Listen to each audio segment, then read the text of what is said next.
அழகே அழகே எதுவும் ராகுல் அப்படிங்கிற ஒரு பையன் வாழ்ந்துட்டு வரான். அவங்க வீட்டில் அவங்க தாத்தா, அவங்க அம்மா, அப்பா, சகோதரர்கள் இவர்கள்லாம் சேர்ந்து வாழ்ந்துட்டு வராங்க. அந்த தாத்தா எப்போவுமே சத்தான உணவு தான் தன்னுடைய பேரன்களும் பையங்களும் சாப்பிடணும் அப்படின்ட்டு ஆசைப்படுவார். அதே போல தான் வீட்டில் நடைமுறையும் படுத்திட்டு வந்தார். ஆனால் இதில் வாழ்ந்துட்டு வந்த ராகுலுக்கு மட்டும், குடும்பத்தில் இருந்த ராகுலுக்கு மட்டும் இந்த மாதிரி சத்தான உணவுகளே அவனுக்கு பிடிக்கிறதே இல்லை.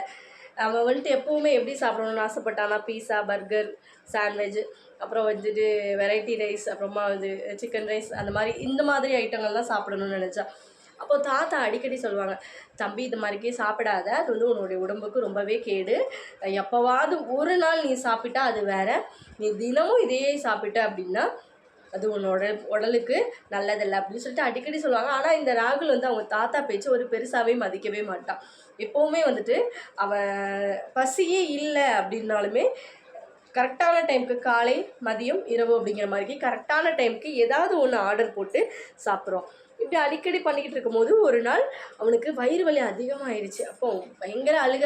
அவங்க தாத்தா எல்லா மருந்தும் பார்த்து கொடுக்குறாங்க, அவங்க வீட்டில் உள்ளவங்களும் பார்க்குறாங்க. ஆனால் அவனுக்கு வயிறு வலி சரியே ஆகலை. ஹாஸ்பிட்டலுக்கு கூட்டிகிட்டு போகிறாங்க. டாக்டர் சொல்கிறாங்க, வயிறு ஃபுல்லாக புண்ணாக இருக்குது. நீ இந்த மாதிரி காரமான அதிக காரங்கள் சத்தே இல்லாத சாப்பிட்டதுனால உங்ககிட்ட எனர்ஜியே இல்லை. உன்னுடைய வயிறு மொத்தமும் புண்ணாக இருக்குது. இதை குணப்படுத்தணும்னா நீ கிட்டத்தட்ட ஒரு மாதம் நீ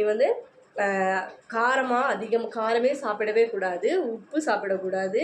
நீ ரொம்பவே மெதுவான சாப்பாடு தான், அதாவது சீக்கிரமாக ஜீரணமாகிற சாப்பாடு மட்டும்தான் நீ சாப்பிடணும் அப்படின்னு சொல்லிட்டு சொல்கிறாங்க.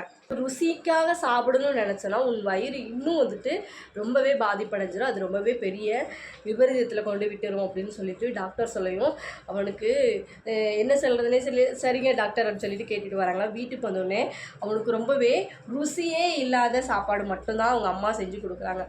இதை யோசிக்கும் போது அவங்க தாத்தா சொல்கிறாங்க, நம்ம எப்போவுமே பசிக்காக தான் சாப்பிட்ணும், ருசிக்காக சாப்பிடக்கூடாது. நீ அப்போவே பசிக்காக சாப்பிட்ருந்த அப்படின்னா கொஞ்சம் ருசியும் அதிக சத்தும் உடம்புல கிடச்சிருக்கும். இப்போது பார்த்தீங்கன்னா உனக்கு மொத்தமே சத்தான சாப்பாடு மட்டும்தான் கிடைக்கும், அதில் கொஞ்சம் கூட உனக்கு ருசியே இருக்காது.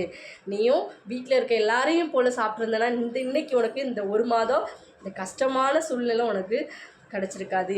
இந்த கஷ்டத்தை நீ கடந்து போகக்கூடாதுன்னு நீ மறுபடியும் சரியானது உடனே நீ மறுபடியும் ஆர்டர் போட்டு சாப்பிட்டேன்னா அது இன்னும் உனக்கு அதிகமான கஷ்டத்தை கொடுத்துரும். இந்த ஒரு மாதம் மட்டும் நீ கஷ்டமாக சாப்பிட்ட அப்படின்னு சொல்லிட்டா உன்னுடைய உடல்நிலையும் சரியாயிரும். அதுக்கப்புறம் நீ பசிக்காக சாப்பிடு, ருசிக்காக சாப்பிடாத அப்படின்னு சொல்லி தாத்தா சொல்லி கொடுக்குறாங்க. அதே போல் தான் நம்மளுமே மாதத்தில் ஒரு நாள் 2 நாள் நம்ம ருசிக்காக சாப்பிட்டுக்கலாம். ஆனால் வீட்டில் கண்டிப்பாக நம்ம பசிக்காக மட்டும்தான் சாப்பிட்ணும்.